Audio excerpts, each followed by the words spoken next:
நாம் எப்பொழுதும் வெற்றி பெற்றவர்களை மட்டுமே பார்த்து அவர்கள் பின்பற்றிய வழிகளை வெற்றிக்கான ரகசியங்கள் அப்படின்னு நினைச்சுக்கிறோம்.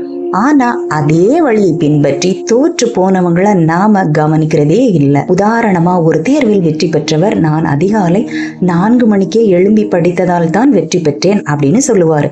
அதே போல அடுத்தவங்க எழும்பி படித்து விட்டு தோற்று போன லட்சக்கணக்கான மக்களின் உழைப்ப நாம மறந்தே போயிடுறோம். இதைத்தாங்க உளவியல்ல சர்வைவர்ஷிப் பயஸ் அப்படின்னு சொல்லுவாங்க. வெற்றி பெற்றவர்களை மட்டுமே முன்னிலைப்படுத்தி அவர்களது வழிகளை வெற்றிக்கான சூத்திரம் அப்படின்னு தப்பா நினைச்சுக்கிறது. வெற்றி அப்படிங்கிறது கடின உழைப்பு மட்டுமே அல்ல, சில சமயங்களில் சூழ்நிலைகளும் அதிர்ஷ்டமும் கூட. அதனால வெற்றி பெற்றவர்களின் கதைகளை மட்டுமே கேட்கிறத விட தோற்று போனவங்க ஏன் தோற்று போனாங்க, அதே வழியை பின்பற்றி அப்படிங்கிறதையும் சேர்த்து ஆராய்ஞ்சு பார்த்தாதான் உங்களுக்கு உண்மையான வெற்றி சாத்தியம். இது உங்களுக்கு பயனுள்ளதா இருந்தா லைக் பண்ணுங்க.